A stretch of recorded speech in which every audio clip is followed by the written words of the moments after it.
मेरे प्यारे देशवासियों, नमस्कार। मन की बात में आपका स्वागत है। लेकिन आज 26 नवंबर हम कभी भी भूल नहीं सकते हैं। आज के ही दिन देश पर सबसे जघन्य आतंकी हमला हुआ था।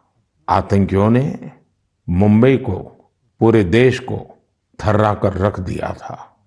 लेकिन ये भारत का सामर्थ्य है कि हम उस हमले से उबरे और अब पूरे हौसले के साथ आतंक को कुचल भी रहे हैं।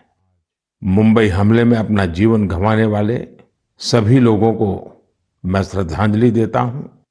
इस हमले में हमारे जो जांबाज वीरगति को प्राप्त हुए, देश आज उन्हें याद कर रहा है। मेरे परिवारजनों, 26 नवंबर का आज का ये दिन एक और वजह से भी अत्यंत महत्वपूर्ण है। 1949 में आज के दिन संविधान सभा ने भारत के संविधान को अंगीकार किया था। मुझे याद है, जब साल 2015 में हम बाबा साहब आम्बेडकर की 125वीं जन्म जयंती मना रहे थे, उसी समय ये विचार आया था कि 26 नवंबर को संविधान दिवस के तौर पर मनाया जाए। और तब से हर साल आज के इस दिन को हम संविधान दिवस के रूप में मनाते आ रहे हैं। मैं सभी देशवासियों को संविधान दिवस की बहुत बहुत शुभकामनाएं देता हूं और हम सब मिल करके नागरिकों के कर्तव्य को प्राथमिकता देते हुए विकसित भारत के संकल्प को जरूर पूरा करेंगे। साथियों, हम सभी जानते हैं कि संविधान के निर्माण में 2 वर्ष 11 महीने 18 दिन का समय लगा था। श्री सच्चिदानंद सिन्हा जी संविधान सभा के सबसे बुजुर्ग सदस्य थे। 60 से ज्यादा देशों के संविधान का अध्ययन और लंबी चर्चा के बाद हमारे संविधान का ड्राफ्ट तैयार हुआ था। ड्राफ्ट तैयार होने के बाद उसे अंतिम रूप देने से पहले उसमें 2000 से अधिक संशोधन फिर किए गए थे। 1950 में संविधान लागू होने के बाद भी अब तक कुल 106 बार संविधान संशोधन किया जा चुका है।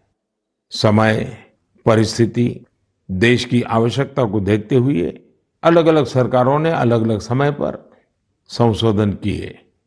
लेकिन ये भी दुर्भाग्य रहा कि संविधान का पहला संशोधन फ्रीडम ऑफ स्पीच और फ्रीडम ऑफ एक्सप्रेशन के अधिकारों में कटौती करने के लिए हुआ था। वहीं संविधान के 44वें संशोधन के माध्यम से इमरजेंसी के दौरान की गई गलतियों को सुधारा गया था। साथियों, ये भी बहुत प्रेरक है कि संविधान सभा के कुछ सदस्य मनोनीत किए गए थे, जिनमें से 15 महिलाएं थी। ऐसी एक सदस्य हंसा मेहता जी ने महिलाओं के अधिकार और न्याय की आवाज बुलंद की थी। उस दौर में भारत उन कुछ देशों में था जहां महिलाओं को संविधान से वोटिंग का अधिकार दिया। राष्ट्र निर्माण में जब सबका साथ होता है, तभी सबका विकास भी हो पाता है। मुझे संतोष है कि संविधान निर्माताओं के उसी दूरदृष्टि का पालन करते हुए अब भारत के संसद ने नारी शक्ति वंदन अधिनियम को पास किया है। नारी शक्ति वंदन अधिनियम हमारे लोकतंत्र की संकल्प शक्ति का उदाहरण है। ये विकसित भारत के हमारे संकल्प को गति देने के लिए भी उतना ही सहायक होगा। मेरे परिवारजनों, राष्ट्र निर्माण की कमान जब जनता जनार्दन संभाल लेती है, तो दुनिया की कोई भी ताकत उस देश को आगे बढ़ने से नहीं रोक पाती। आज भारत में भी स्पष्ट दिख रहा है कि कई परिवर्तनों का नेतृत्व देश की 140 करोड़ जनता ही कर रही है। इसका एक प्रत्यक्ष उदाहरण हमने त्योहारों के इस समय में देखा है। पिछले महीने मन की बात में मैंने वोकल फॉर लोकल यानी स्थानीय उत्पादों को खरीदने पर जोर दिया था।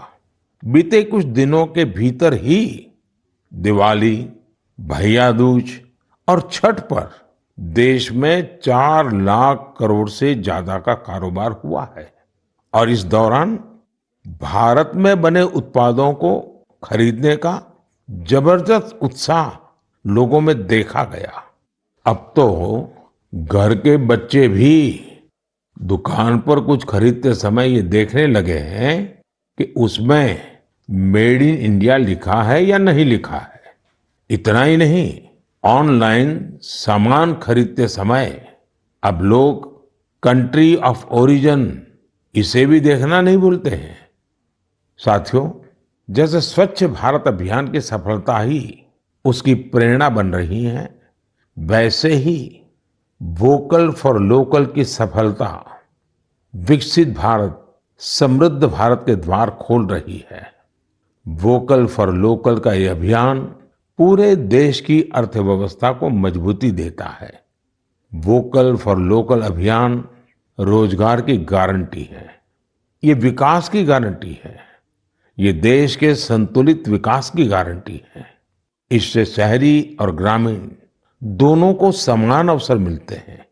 इससे स्थानीय उत्पादों में वैल्यू एडिशन का भी मार्ग बनता है। और अगर कभी वैश्विक अर्थव्यवस्था में उतार चढ़ाव आता है तो वोकल फॉर लोकल का मंत्र हमारी अर्थव्यवस्था को संरक्षित भी करता है। साथियों, भारतीय उत्पादों के प्रति ये भावना केवल त्योहारों तक सीमित नहीं रहनी चाहिए। अभी शादियों का मौसम भी शुरू हो चुका है। कुछ व्यापार संगठनों का अनुमान है कि शादियों के इस सीजन में करीब 5 लाख करोड़ रुपए का कारोबार हो सकता है। शादियों से जुड़ी खरीदारी में भी आप सभी भारत में बने उत्पादों को ही महत्व दें। और हाँ, जब शादी की बात निकली है तो एक बात मुझे लंबे अरसे से कभी कभी बहुत पीड़ा देती है। और मेरे मन की पीड़ा मैं मेरे परिवारजनों को नहीं कहूंगा तो किसको कहूंगा। आप सोचिए, इन दिनों ये जो कुछ परिवारों में विदेशों में जाकर के शादी करने का जो एक नया ही वातावरण बनता जा रहा है, क्या ये जरूरी है क्या? भारत की मिट्टी में, भारत के लोगों के बीच अगर हम शादी ब्याह मनाएं तो देश का पैसा देश में रहेगा। देश के लोगों को आपकी शादी में कुछ न कुछ सेवा करने का अवसर मिलेगा। छोटे छोटे गरीब लोग भी अपने बच्चों को आपकी शादी की बातें बताएंगे। क्या आप वोकल फॉर लोकल के इस मिशन को विस्तार दे सकते हैं? क्यों न हम शादी ब्याह ऐसे समारोह अपने ही देश में करें। हो सकता है आपको चाहिए वैसी व्यवस्था आज नहीं होगी, लेकिन अगर हम इस प्रकार के आयोजन करेंगे तो व्यवस्थाएं भी विकसित होगी। ये बहुत बड़े परिवारों से जुड़ा हुआ विषय है। मैं आशा करता हूं मेरी ये पीड़ा उन बड़े बड़े परिवारों तक जरूर पहुंचेगी। मेरे परिवारजनों, त्योहारों के इस मौसम में एक और बड़ा ट्रेंड देखने को मिला है। ये लगातार दूसरा साल है जब दीपावली के अवसर में कैश देकर कुछ सामान खरीदने का प्रचलन धीरे धीरे कम होता जा रहा है।